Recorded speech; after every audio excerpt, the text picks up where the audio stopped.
Assalamualaikum warahmatullahi wabarakatuh, Bapak Ibu. Waalaikumsalam warahmatullahi wabarakatuh. Waalaikumsalam warahmatullahi wabarakatuh. Ya, selamat siang. Pada pertemuan hari ini kita akan melanjutkan materi yang kemarin.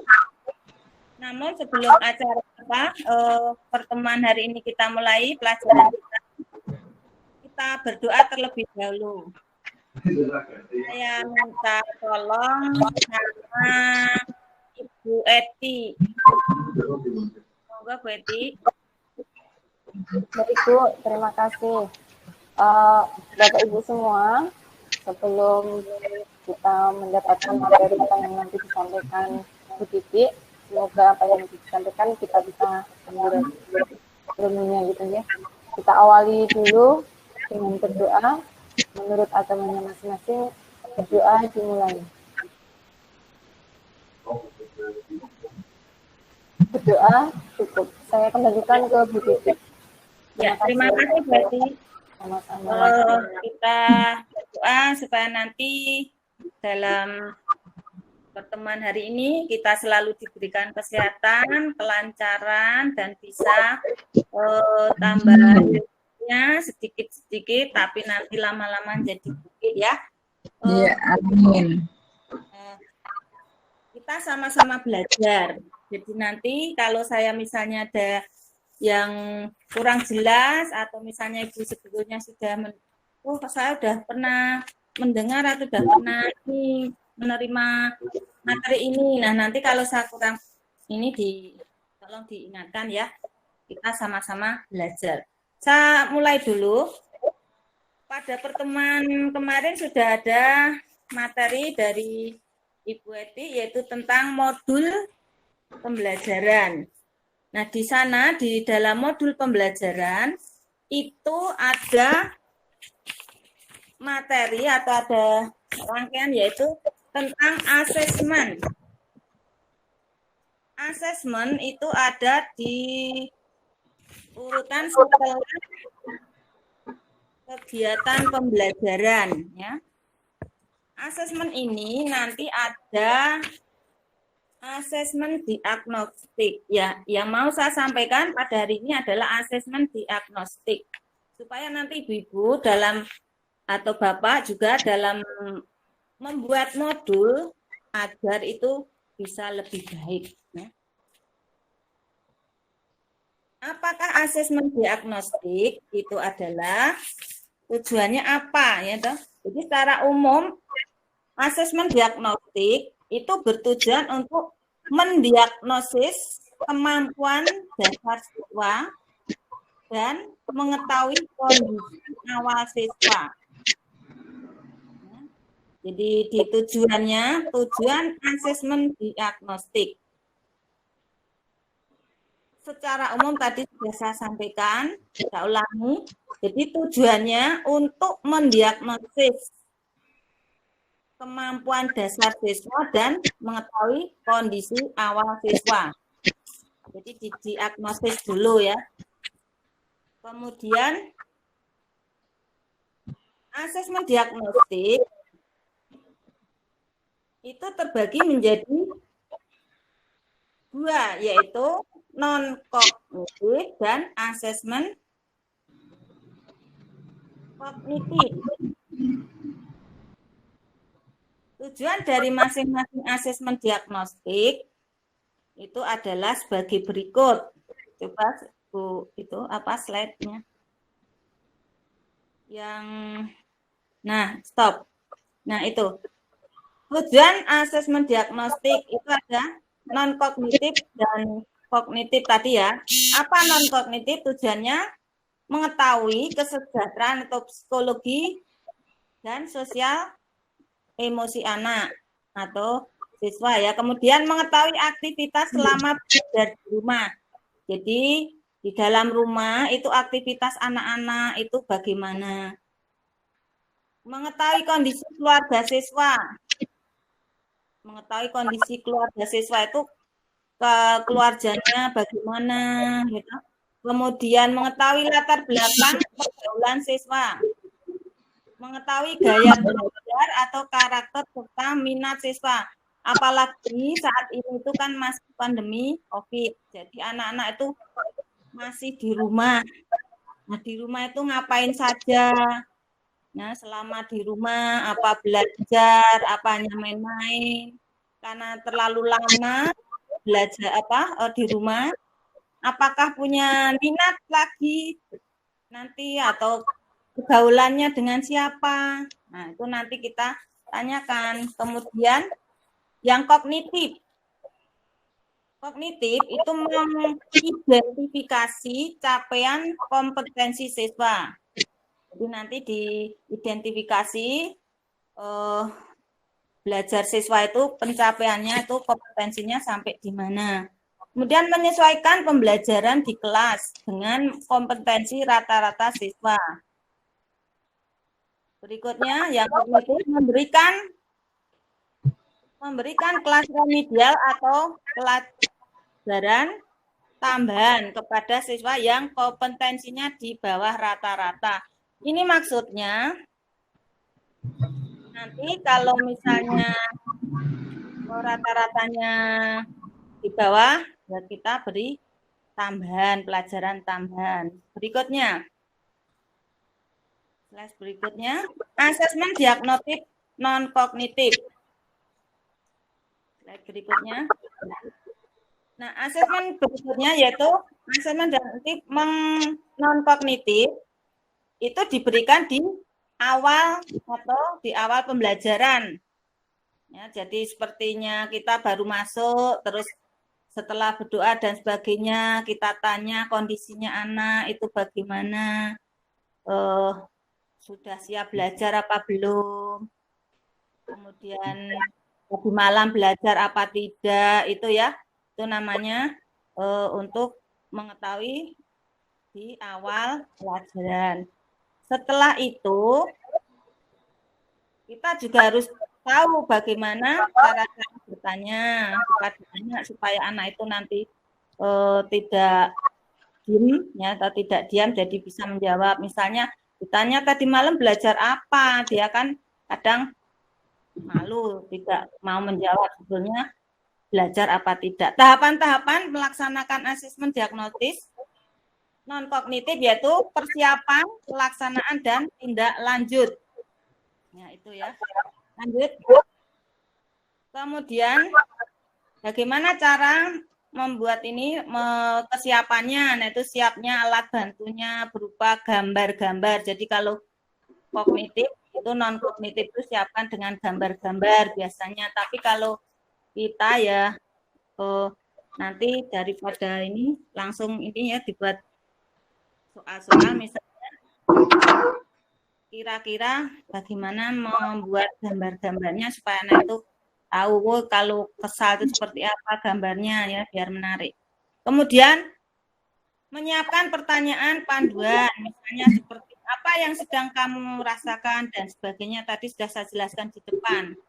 Kemudian membuat daftar pertanyaan atau kunci-kuncinya tadi sudah. Kita lanjut ke asesmen non ya, kognitif lagi, contohnya sudah saya sebutkan tadi, tidak usah saya lanjut yang non-kognitif. Lanjut saja sekarang ke asesmen non-kognitif itu juga ada tindak lanjutnya. Jadi diidentifikasi, tindak lanjut, diulangi. Berikutnya, asesmen diagnostik kognitif. Asesmen diagnostik kognitif itu bertujuan mendiagnosis kemampuan dasar siswa dalam topik sebuah mata pelajaran. Jadi nanti kalau Bapak Ibu itu sedang proses pembelajaran, itu kita berikan tes diagnostik kognitif. Ya. Yaitu pada mata pelajaran, misalnya kita matematika ya, pelajaran kita matematika, itu soal-soalnya. Tentunya Ibu dan Bapak juga sudah bisa membuat soal-soalnya bagaimana membuat asesmen diagnostik kognitif. Jadi untuk apa ini? Untuk menyesuaikan tingkat pembelajarannya, kemampuan siswa. Ya, jadi bukan untuk kita untuk mengejar target kurikulum, ya, tapi kita ini menyesuaikan anak itu sampai sejauh ini, Mbak. Kemudian kita kasih soalnya. Berikutnya sama asesmen diagnostik ini yang kognitif itu juga ada tahapan-tahapan, yaitu 1, melaksanakan persiapan, kemudian pelaksanaan, dan tindak lanjut. Lanjut. Contoh-contoh kegiatan persiapan dan pelaksanaannya, ya sudah ada di situ. Kita buat jadwal sama diidentifikasi materinya apa yang mau kita berikan. Kemudian disusun pertanyaan. Pertanyaan yang sesuai dengan materi. Terakhir yaitu asesmen diagnostik kognitif. Sama ada tindak lanjutnya, yaitu dibuat penilaian. Kemudian yang kedua, bagi siswa yang ini penilaian itu dibagi 3 kelompok. Siswa dengan nilai rata-rata kelas mengikuti pembelajaran dengan ini tadi ya, sesuai dengan fase-fasenya tadi. Kemudian siswa dengan nilai di bawah rata-rata mengikuti pembelajaran dengan diberikan pendampingan. Siswa dengan nilai di atas rata-rata mengikuti pembelajaran dengan pengayaan. Jadi kalau misalnya ada yang di bawah rata-rata ya kita harus telaten membimbing supaya anak itu benar-benar bisa mengikuti pelajaran selanjutnya. Kemudian lakukan penilaian pembelajaran topik yang sudah diajarkan sebelum kita memulai topik baru. Kita sesuaikan dulu pembelajarannya ya dengan rata-rata kemampuan siswa. Kalau anak misalnya belum mampu ya jangan kita mengejar target. Apalagi wah besok tinggal 1 minggu ulangan umum saya belum sampai, harus maksa melanjutkan. Tetap bisa tidak bisa harus diberikan. Sebetulnya harusnya disampaikan dulu supaya anak bisa. Yang terakhir yaitu ulangi proses diagnostik ini dengan melakukan asesmen formatif. Nah, nanti di formatif itu nanti akan disampaikan pada materi berikutnya. Saya kira itu dulu. Nanti saya tanya dulu sebentar sama Bu Eti. Sama Bu ini dulu, Bu Retno. Bu Retno. Ya. Saya akan menyampaikan tentang kognitif dan non-kognitif. Kalau yang non-kognitif, contohnya bagaimana, Bu? Contoh yang kognitif. Non-kognitif. Oh, yang non-kognitif. Yang kognitif contohnya yaitu kita memberikan pertanyaan-pertanyaan yang mana pertanyaan-pertanyaan itu berkisar atau terkait dengan apa yang ada atau karakteristik siswa. Ya. Misalkan, ya, kamu belajar matematika atau apa yang kamu senangi pada saat belajar matematika, misalkan seperti itu. Ya. Terus kemudian pada saat kamu belajar matematika di rumah, apa yang kamu lakukan? Nah, contohnya seperti itu, Bu. Ya, terima kasih Bu Retno. Ada lagi, Bu Eti? Iya, Bu, yang termasuk non-kognitif ya, Bu ya. Misalkan ini, Bu, terkait dengan mata pelajaran ini menurut peserta didik termasuk apa disenangi atau enggak, atau cukup memberikan emot gitu ya. Kita berikan jawaban emot dalam bentuk gambar-gambar gitu, jadi nanti anak disuruh memilih nanti. Misalkan, wah mata pelajaran matematika itu misalkan anak didiknya senang berarti pilih yang senyum. Misalkan itu, untuk yang nggak suka berarti cemberut. Seperti itu, Bu, mungkin, Bu. Ya, terima kasih. Pak Kasriadi? Pak Kasriadi, sudah jelas semuanya? Yup, jelas. Ya. Ada pertanyaan lagi? Coba. Ya, semuanya? Saya kira cukup, Bu. Ya, terima kasih pada Bapak Ibu pada pertemuan siang hari ini. Karena sudah akan ada materi yang lain, saya cukupkan sekian dulu. Namun sebelumnya saya tutup. Kita tutup dulu dengan berdoa. Pak Kasriyadi, tolong. Oke, rekan-rekan.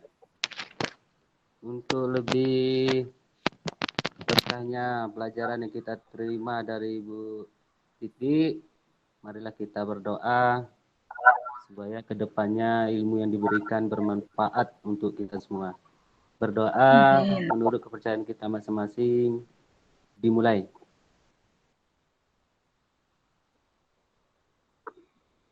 Selesai. Ya, terima Silakan, kasih Ibu. Pak Kasriyadi. Ya, terima kasih. Terima kasih Bapak Ibu telah mengikuti pembelajaran pada siang hari ini tentang asesmen diagnostik dan kognitif, non-kognitif.